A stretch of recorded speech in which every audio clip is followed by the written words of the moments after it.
Good morning, Mayor Balastowski and Council for West Linn, Elaine Howard. Our first issue this morning is the West Linn Riverfront Tax Increment Finance Plan, and Gary Schmidt. Thank you, Vice Chair Shull. So first, Chair Smith is not feeling well and is out of the office today, so Vice Chair Shull will lead the meetings today. Commissioner Schrader is on her way. We do have a quorum present. Your first policy session today is West Linn Willamette Riverfront Tax Increment Finance Plan. This is an informational update. County Council is leading, Jeff Munns. However, of course, we have guests from the City of West Linn, the Mayor, Bialystowski, and Elaine Howard, who's a consultant for the city, and the City Manager, John Williams, is also present. So Jeff, did you want to do any kickoff or just give it right to the city? I'd be happy just to set it up briefly. This meeting, this policy session is for you to consult and confer with the city regarding their tax incremental funding renewal district in West Linn. And so really your role is to ask questions, learn more about their project, their plans, and if you have questions, suggestions, and so on, that could be turned into a written recommendations presentation to the city later, and you have 45 days to do so. But with that, I think it's best to hear from the city. Okay, Mr. Mayor. Thank you, Commissioner, and Commissioner Shull, and Commissioner West, Commissioner Savis. I look forward to seeing Commissioner Schrader whenever she arrives. Thank you for having us today. I'm the Mayor of West Linn, Roy Bialystowski, and joined today by Elaine Howard, our Urban Renewal Consultant, and our City Manager is also in the back there and can come up to answer questions. I'm just going to provide a brief overview and then turn it over to Elaine with the presentation on specifics with the specific projects, the map with the urban renewal area, and the finances. Now, some of you might have questions on that. So we are here to brief you on the West Linn's proposed waterfront tax increment finance district. This is West Linn's first tax increment finance district, and I'm grateful for the opportunity to be here with staff to talk with you about it.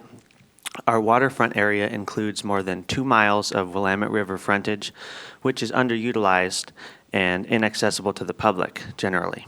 You'll learn more about the proposed boundary for our TIF when my colleague Elaine brings up the map, but it primarily encompasses the undeveloped area south of the Oregon City West Linn Arch Bridge along Willamette Falls Drive and extends into a couple of our commercial areas as well. One of the West Linn City Council's highest priorities is to develop a vision for this waterfront area and begin implementing projects and infrastructure towards that vision. And we just awarded a contract a couple of weeks ago to continue a community process and develop kind of a plan for the waterfront area to complement this urban renewal area plan that we have. And I know the term urban renewal tax increment finance are used interchangeably, so when I say those mean the same thing. This proposed tax increment finance district will be a tool in our toolbox to deliver infrastructure projects in partnership with the private sector, such as multimodal road improvements along Willamette Falls Drive, which are very needed. Currently, there's no bike lane, no sidewalk, just a 2-lane road, pretty dangerous. There's been crashes there in the past. And it will also bring sanitary, sewer, and stormwater upgrades to promote potential development, parking lots, parks, and plazas. So we're really excited about the opportunity. It's kind of a long-term vision for the corridor, and this will be one of our tools to fund what we want to get done there. The Willamette Falls area is a high priority for the County Commission, and we want to thank you for your investment and partnership on the very difficult waterfront industrial redevelopments West Linn and Oregon City are facing, as well as on the Willamette Falls locks and on key transportation infrastructure. And I also want to thank you for your collaboration and work on the I-205 tolling issue. It's been an honor to work with county commissioners and to be able to make progress on pushing back against that plan that's unfair to our constituents, and it's been fun to be involved with that. So with that, I will turn it over to Elaine to do a little PowerPoint presentation, and then we'll take questions.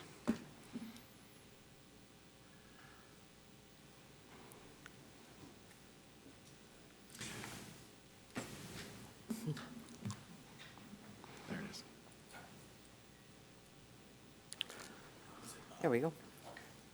Good morning. I'm Elaine Howard, the consultant to the City of West Linn for this project. And we're happy to be able to brief you today on the project. We will go through, and your county council already covered this, the role of the county, the input from the advisory committee, the boundary, project priorities, financing, and the process and next steps. So the role of the county is to receive this briefing today, and you have the 45-day consult and confer. So if you want to make any written recommendation to the city council, they are obligated to then review that written recommendation and respond to that accordingly to the statute. So the background on the area, the planning and visioning done to date, has been the subject of a lot of planning in the city of West Linn already and over the previous approximate 30 years. As part of that visioning in 2019, staff reviewed those common efforts and put together some guiding principles. We use those guiding principles and goals and policy statements from that and the current comprehensive plan to develop the urban renewal plan for this area. The urban renewal plan is basically an implementation tool to provide that infrastructure that is necessary to allow that area to develop fully. And as the mayor mentioned, there is future planning and visioning work that's going to happen. We do not anticipate that that work will be counter at all to this initiative, because this initiative is just providing for that funding for those projects that we already know are necessary, and most explicitly that Willamette Falls Drive project. We did have an advisory committee that helped guide this project. The advisory committee was comprised of members of different of their neighborhood associations and organizations. We also had Tualatin Valley Fire and Rescue on that advisory committee, and a planning commission member as part of that. They reviewed the boundary, the projects, and the financial analysis. We took a break in between the projects and financial analysis, where each one of those advisory commission members went back to their specific groups from whom they were appointed, reviewed the potential projects in the plan, and gave us input on the further development of the plan.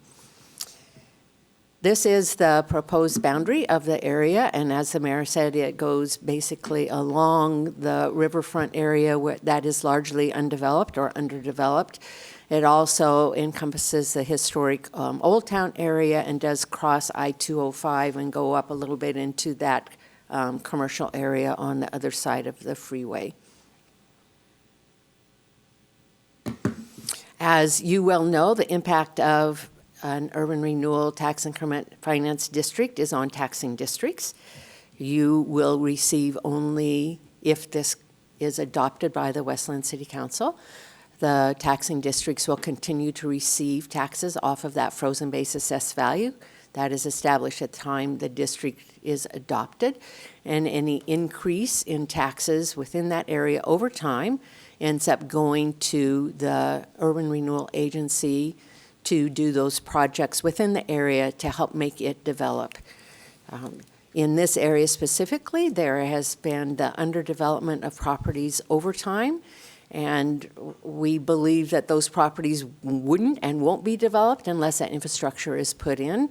So the true loss is mostly just on that little developed area in the historic Willamette, where it has more of the assessed value and the commercial area across the street.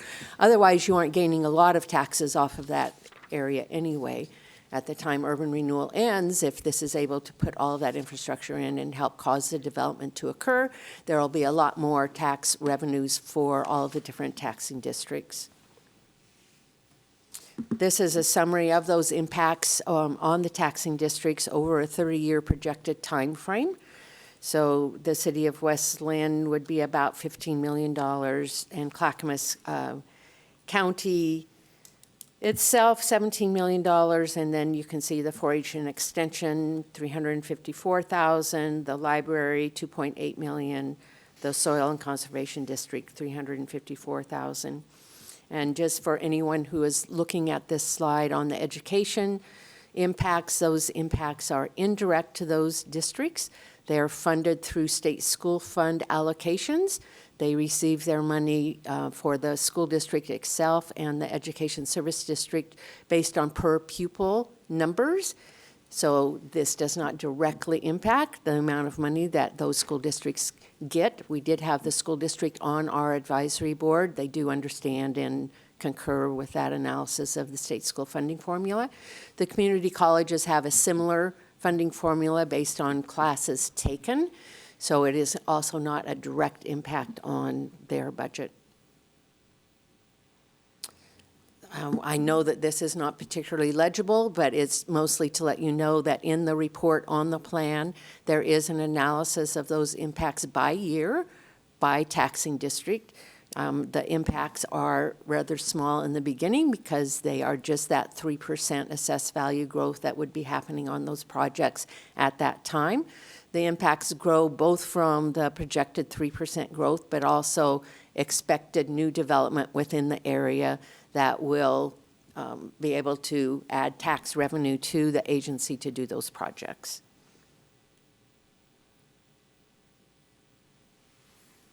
This just shows the concept of the tax increment over time, and the amount of money in the blue is the taxes off of that frozen base assessed value that will continue going to all the taxing districts over that 30-year time period. And then the amount of the increased taxes go to the agency, and at the end, everyone enjoys that increased value created within the area.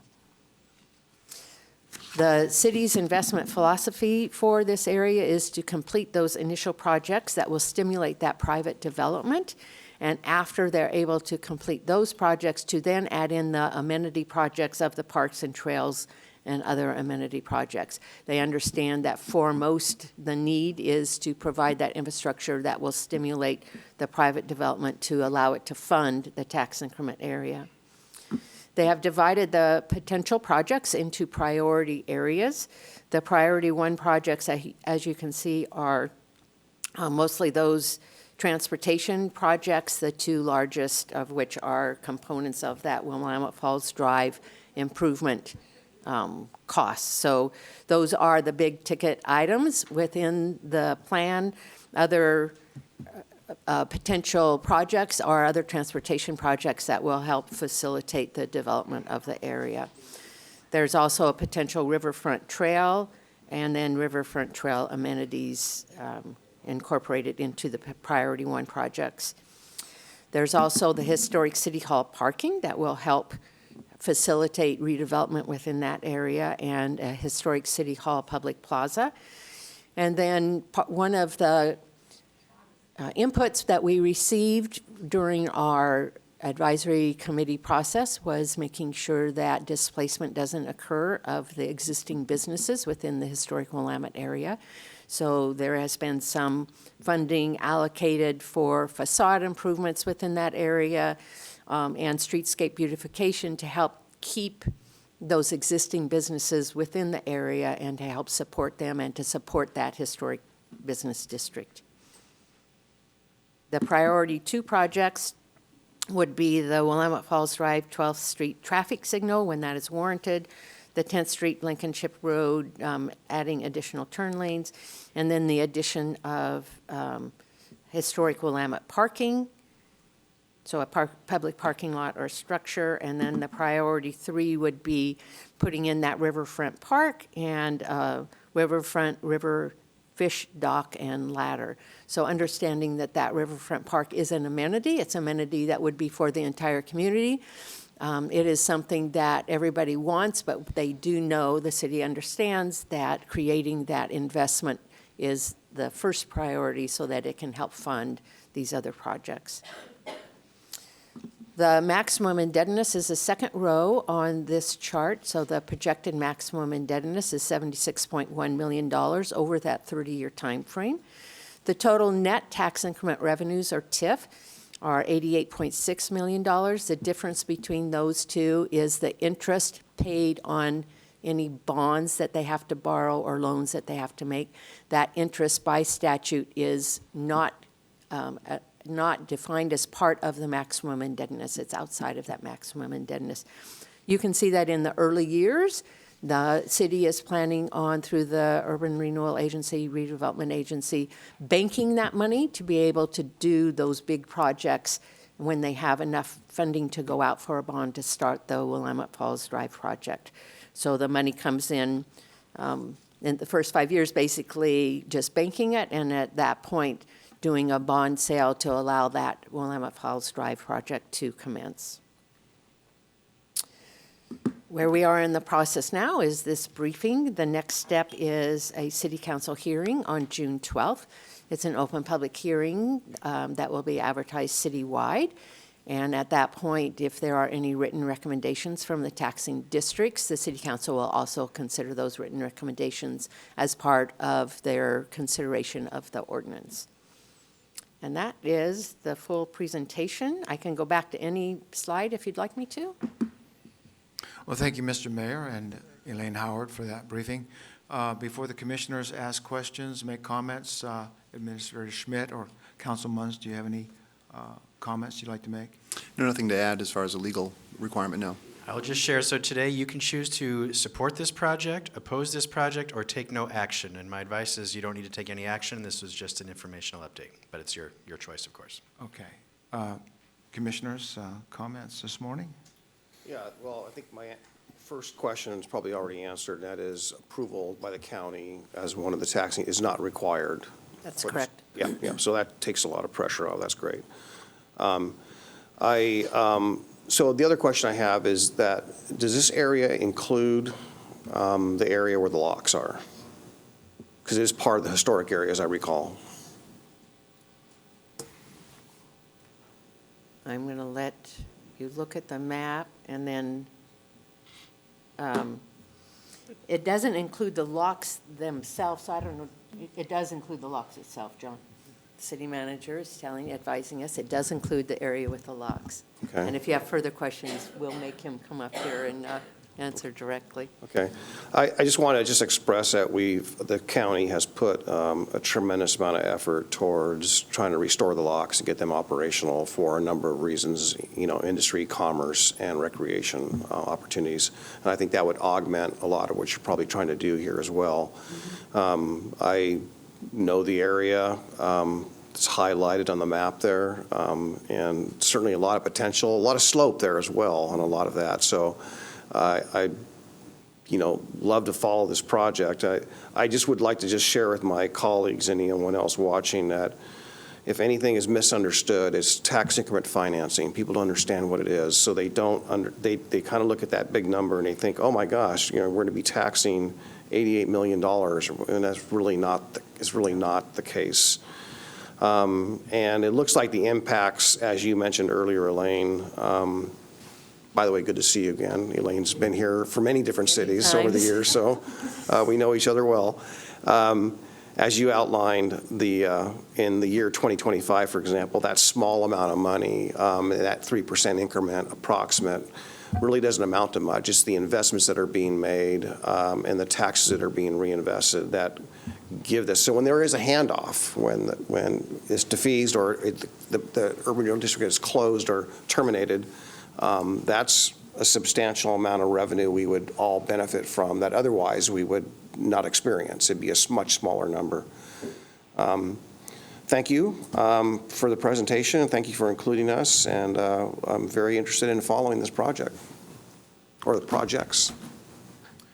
Commissioner Scholl, may I add something? Yes, sir. I just wanted to add, thank you for the great question, and it's my hope that this will support kind of revitalizing the area around the locks. I don't anticipate the urban renewal area plan will have a significant impact on the operation of the locks, but I think it'll revitalize the area around the locks to make it more accessible and things like that. And as part of our visioning plan, which I didn't mention earlier, for the waterfront, the end result of that will be a zoning change or a zoning overlay to rezone the area to kind of promote the uses that we want to see. So we'll include the county and seek your feedback on what type of zone you'd like to see at the locks area. Make sure that fits with the potential use.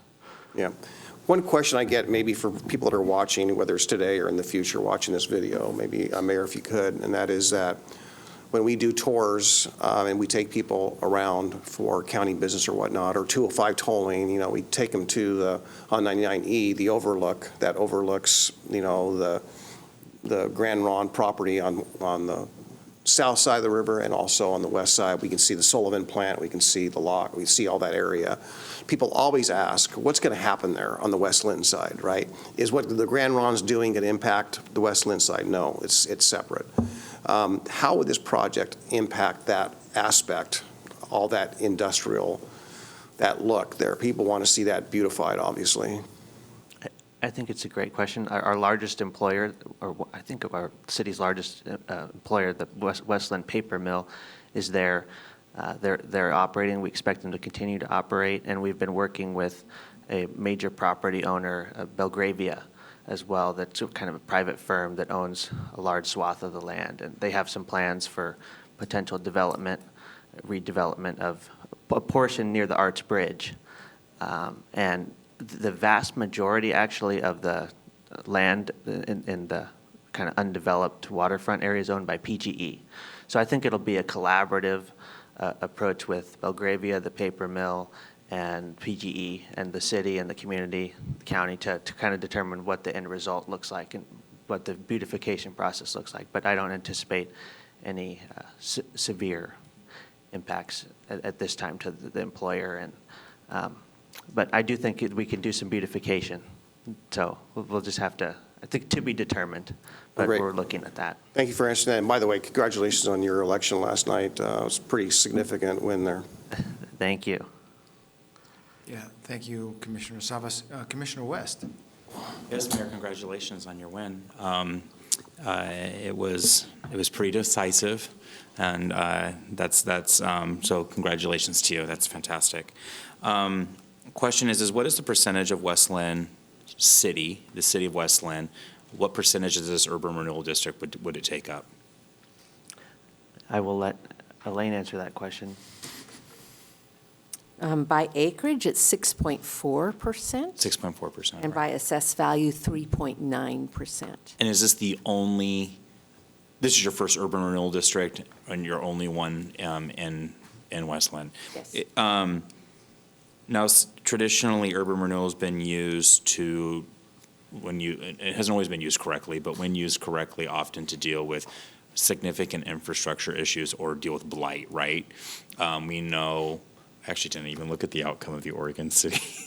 I don't even know what the outcome was last night of the Oregon City request for, did it fail? Yeah. Okay, so then I don't have a question regarding that now. Are we going to see anything, what do you guys project the assessed value to potentially be after the end of the project? And then are we going to see any significant investment in housing in that area specifically?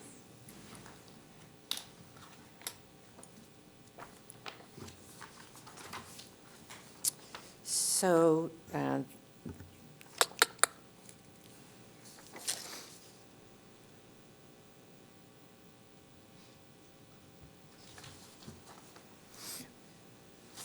I'm going to find that. I have it in one of my problem. tables here. As you know, when you look at these plans, there are a number of financial tables. So the total assessed value at the time that we project that the assessor will certify the frozen base would be $170 million. And we project the total assessed value to be at the end of the 30 years, $771,720,000. So a vast increase over the 170 million. And then your second question was about housing. Yeah. Housing has been discussed as a potential need within the area. You want to? Yeah, yes, I would say that here we're talking about our urban renewal area, but we kind of have this complementary process with our Willamette, or the waterfront visioning plan.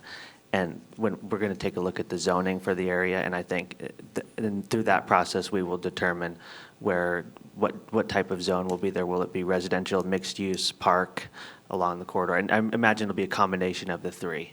It's maybe even a special new zone created, but housing will definitely be part of the conversation, I'm sure. And the community will determine where each use goes, I would say. I guess I asked because housing is such a big emphasis as we deal with the housing crisis is a forefront for all of us. So is this primarily going to be park-like river access? Like, what is the main investment? I mean, with the urban renewal dollars, how do you guys see this? I don't know if I missed it in you may have a slide that broke. You have project names. I guess I don't live in West Linn, and so I don't know exactly what these projects specifically are. And you have all the way from Willamette Falls Drive improvement and certain streets, but is this, what infrastructure, type of infrastructure specifically is going to be built with the project? I think the first priority is our Willamette Falls Drive improvements, because that involves a realignment of Willamette Falls Drive to be kind of aligned down closer to the river, and that's the really expensive project. I think it's like 12 to 20 million. The projections are in the plan, and we would certainly welcome funding from ODOT as part of mitigation because that's a seriously impacted corridor from the tolling projections with increased traffic. And so I think that's the first priority project, and then once we get the infrastructure in place, we'll be able to implement a park and plaza-like area and an area for private development as well. So the Willamette Falls Drive project of the approximately $76 million, excuse me, is projected to be about $21 million. Okay. A large chunk. portion of that funding. The Riverfront Park is projected to be around $22 million, so that's also, Okay. but that comes at the end. So if some of those other projects end up using up some other money to be able to get that transportation in, that amount may change or may be reduced. But the rest of the funding is mostly for infrastructure. So it's some of those other road systems and parking and then a public plaza. So it's heavy on infrastructure, other than that Riverfront Park, which also can be considered a different type of infrastructure for a city. Yes, thank you. We need to keep our eye on the clock this morning. Mr. Mayor, Elaine, thank you very much for this. We have 45 days to have the staff look at this before we need to come back with a letter of concerns. Staff is not coming back unless you direct us to. There's no action you need to take. No action today, okay. Well, again, I appreciate your ambition in West Linn. This project is very attractive to me. At the same time, the Grand Ronde is working on a Tumwater across the river, and when both these projects come together, the personality of the Willamette River is going to be much changed. So thank you very much for your time this morning. One last quick question. Oh, yeah, go ahead, Commissioner Schrader. Quickly, I wanted to, thank you for being here today. I'm very excited about this. What's going to be happening to the right across the bridge, there's like the old police station. What's going on with that? So we just approved a letter of commitment with the Willamette Falls Heritage and Land Area Coalition they will be occupying the building, and we're going to renovate it, bring it up to par. It's not been used for many years, so the plan is to have it be kind of a cultural center with meeting space and an anchor for the future development of the area. So that we might, I think the projection is it might open up as a cultural center next year. Yay, I'm really glad to hear that as well. That's fantastic. Thank you. Thank you, Go ahead, Commissioner. Commissioner West. One quick question. Are you guys approving it as your council, or are you referring it to the voters to let them decide whether or not to do the project? The intent is to approve it. You would know the plan. The intent is to have the city council consider the ordinance themselves. But you're not referring it to the voter. That has not been directed at this point. That could end up happening at some point in the future, but at this point, I haven't prepared any documents for that. Cool, that's all I had. Thank you. Yeah. Elaine and Mr. Mayor, thank you very much for coming to see us this morning, and thank you for a very informative briefing. Thank you for having us, and have a great day. Okay, thank you. Administrator Schmidt, what's next? Thank you. The next policy session is Gladstone and Oak Lodge Libraries, budget update, and potential final approval of costs. We have staff from Transportation and Development to present. And, the county administration will present, sorry. Cindy Becker is the project coordinator in the office of the county administrator. Cindy, welcome, and go ahead, please. Good morning, everyone. First of all, I want to apologize for wearing white before Memorial Day. So, now that that's over. Thank you very much for hearing this project again.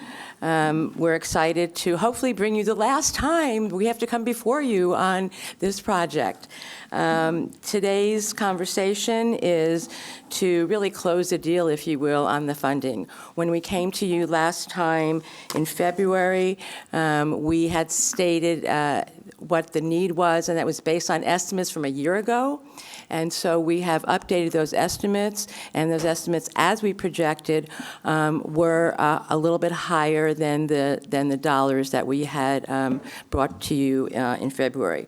At the bottom of the first page of the document, you can see the funding that has been approved to date, $9.4 million for Gladstone and $20.1 million for Oak Lodge. There are a couple of reasons for the increases, and I'm sure that you're already aware of that. First of all, general inflation. Second of all, the labor market. There are a lot of projects being built right now, and unemployment remains low, so getting the labor and the cost of labor is higher than it was before. Also, there are still some supply chain issues. So those three factors all combine to increase the cost. What you have on the second page is a comparison of the estimate we gave you last year, the current budget, the increase, and the percentage increase. And we have the increase overall for both libraries. And the one thing I want to say, when I talk about both libraries, it's one library with two locations. So I'm talking about two library sites per se, but it still is one library. The total increase for both buildings is $2.05 million, which is a 6.9% increase. That increase of $2.05 million, the way we are proposing addressing that is that we have an increased beginning fund balance at Oak Lodge. Because the project hasn't been built, they continue to accumulate beginning fund balance. So that is increased a little bit. The unspent general funds in the forecast. So in the forecast, we had put $9 million as a placeholder for the library, the general fund forecast. What we have, the combination of what you approved last year was $8.1 million, and so the difference is $900,000. That is in the forecast. That money is there. I've confirmed that with Finance Department, so those dollars are there. And so we're proposing that we use the rest of that placeholder, if you will, for this project, which leaves $900,000. And as you know, there are somewhat limited places we can go to for the dollars, and so we're very careful about only using library dollars that were initially dedicated to this kind of construction and using general funds. And we also have some ARPA dollars that were approved by you last year, as well as ARPA dollars that were dedicated by two legislators, $500,000 for Gladstone and $750,000 for Oak Lodge. The caveat on those dollars is that they're not spent by June 2024, they be gone. So we want to make sure that we can get, not that the project has to be completed by then, but those dollars need to be spent. And so based on our schedule, we don't believe there's going to be any problem in meeting that timeline. So I just wanted to briefly talk a little bit about contracting. We have one contractor. We have a CMGC, a construction manager, general contractor process that was approved by the board a couple of years ago. PNC Construction was selected as our contractor through a competitive bid process. They, in turn, have bid out they do all the subcontractor bidding. And you see on the second page, they did reach out to minority women, small businesses, enterprise small businesses firms to encourage them to participate. They sent out a variety of different bids to firms and received bids from 12 of them, and we'll end up using 4 of them. We've also done value engineering on both projects, and so we feel that working with our architect designer and our CMGC, that you're really getting the best value for the dollars we have. We have value engineered out anything that wasn't critical to the project. The next is the time frame. You can see what we're talking about. PNC is proposing 11-month timeline for construction of Gladstone and a 14-month timeline for Oak Lodge. Just to remind you that there is an IGA, an intergovernmental agreement with the city of Gladstone, which calls for the county to construct and manage 2 library buildings. Again, 1 library, 2 library buildings. We have had a lot of public participation. As you can see, folks in the back, I know I thought they were here for me, but I guess they're not really. They're here for you. So we have put together some options for you. Option one is to give the libraries a one-time general fund support of $900,000. The second is to approve $900,000 in additional ARPA funds. And the third is really a mixture. We don't want to come here again, as much as we love seeing you, but there may be some pieces that are not eligible for ARPA funding. So we'd like to have this cap of $900,000, use as much ARPA as we can. If we can fund all of that with ARPA, we will, but there may be some parts of it that are not ARPA-able, and so we want to be able to have general funds in there. So we're still looking at the $900,000 cap, but we're just concerned about if we say all ARPA and then something turns out we can't fund it, we have to come back again to you. So we would just like that latitude to be able to do that. With that, presentation is over. The attachments we did, for those of you who really like this detail, we have some information on the Gladstone Library, the various value engineer that we've done, as well as the Oak Lodge Library. So with that, I will end the presentation. If you have any details about building and structure, Jason is here because he keeps me honest. He can answer those specific buildings. Otherwise, I'm just here for the money. Mm-hmm. Yeah, thank you, Cindy Becker. Council Munns, Administrator Schmidt, any comments before the commissioners ask questions? Not from a legal perspective on this one. I think it's more budget. Sorry. I do. So Cindy, will these prices be locked should the board make a decision today on the construction costs? Yes. All right. So I think that's key, commissioners. As soon as you make this decision, it locks in the price. Mm-hmm. We'll have an agreement with the the developers. And I would simply offer, and I think Commissioner Savas has potential language, is that you just authorize the $900,000 extra costs, and you direct me to find the money, whether it's ARPA, I would say ARPA first, and then whatever remainder to the general fund, and be done with it. So, your discussion. So, Administrator Schmidt, you advocate option 3? A modified version of option 3. I'd word it a bit differently. Okay, I have Commissioner language. Savas, please. I have the language, but I think Commissioner Schrader wants to and I want to make some comments before I make the motion. So. Go ahead, Commissioner Schrader, please. Go ahead. I'd really like to see this go forward. It's been a long time that we've been attempting to do this. There are 2 things you can never go wrong with, I think, when you're in public service, and one is building libraries and parks. That's my personal bias. It's always been my personal bias, because I think it's probably does the most public good for people across the spectrum of what their needs are. And open and free access to information is the bedrock. democracy in this country, and libraries are a critical component of that. So that's my grandstand. My question is, why isn't, what is the concern about it not, ARPA not being able to cover all of it? What are some of the, yeah, Nancy, do you know? Like what? It just seems to me that, Let Cindy answer. Go ahead, Cindy. yeah, I was just, ARPA has specific regulations, and for example, you can't cover the space for the administrator, where the administration is, the staff, is not ARPA-able. okay. And so there are little nuances to ARPA, and so we just want to make sure that we're in line with everything. Okay, so it might be more the operations with staff as opposed to actually building the library or libraries. So staff is not included in this? Right, it's not, Right, so okay. it really has to do with where administration is, and administration services that are related to the library are not eligible, and how Okay. we're reading the document is not eligible under ARPA. Did that answer your question? Yeah, okay, I was just curious about that, but thank you. Commissioner Savas?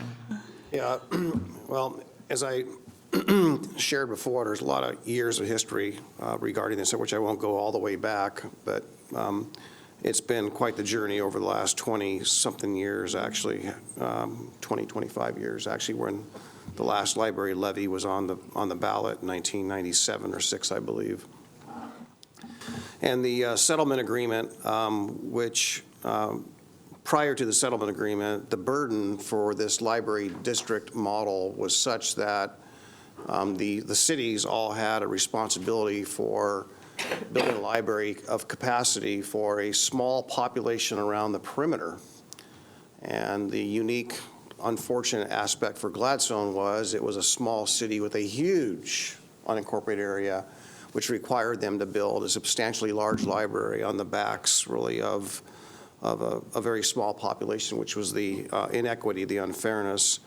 So hence, after over years of fighting and a settlement agreement, we reached a balance in which we are here today to fill that gap and build one library with 2 locations. And I just want to say, express my gratitude for the city of Gladstone, the management at the Gladstone, Gladstone city manager, the staff, the current administrator, the past administrator, Krupp, and our staff here for all the hard work, and plus all the fact that all the citizens, many of which are in the room here today, and others that served on these task force actually came together and found a common solution. Well, I think is remarkable. So, hats off to all of you. We're in a great place today to launch these projects and get them finished, and that completes really the work of the library district after all of these years. And that's the important piece here. This closes the book, and as the population grows, there'll be a need probably to expand library capacity here and there and everywhere based on library standards, but that hopefully that burden will be small and it won't be borne on the district, it'll be borne on the city or the library itself. So, Chair, there's not, I see. Commissioner Savas, if you could hold your motion for a I will. moment. Commissioner West? Can you totally support this, by the way? I'm going to vote yes, but I was wanted to kind of get a better understanding about this, the value engineering that we did here. It looks like there's 2 different little tables in our packet. Did we value engineer this twice? Or do we have to value engineer it again because of the increased cost of inflation? There's one for each library building. Oh, one for each library. Thank you. That's right. There's 1 library, 2 locations. Okay. Okay. I mean, I wish we didn't have to value engineer it this much, but we are where we are. That's unfortunate, but I'm excited that we are going to pass this today and not see it before us again and get this library done. So I will be voting yes. Thank you, Commissioner West. I, too, want to see this happen. Should the board vote today to approve the funds to do this, I want to make sure everybody understands that after today, should those funds be approved, finding more additional funds in the future might be nearly impossible. So whatever the board decides today has got to make these libraries begin to grow out of the ground, okay? Can we keep that in mind? With that, Commissioner Savas, do you have a motion you'd like to make? Yeah, I consulted with the administrator to come up with a different motion than what's listed here, option. So I will make the motion and look for the administrator's head nod at being adequate. So I move to direct the county administrator to fill the remaining balance of $900,000 for construction of the Gladstone and Oak Lodge libraries with either a one-time cash payment from the county general fund and/or ARPA dollars as deemed appropriate. Yes. Second. Okay, we have a motion from Commissioner Savas to fund these libraries and a second from Commissioner Schrader. Are there any more comments before we call for the poll? Clerk, will you please call the poll? Commissioner West. Aye. Commissioner Schrader. Aye. Commissioner Savas. Aye. Vice Chair Shull. Aye. The motion passes 4-0. I'd like to... Commissioner, can I just make a comment?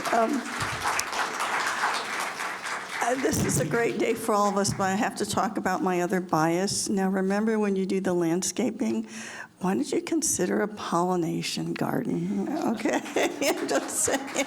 Yeah. And I would like to add one more comment. Mr. Grover Warnfeld, you better get down to the hardware store and buy 47 shovels this morning. Okay? Thank you all.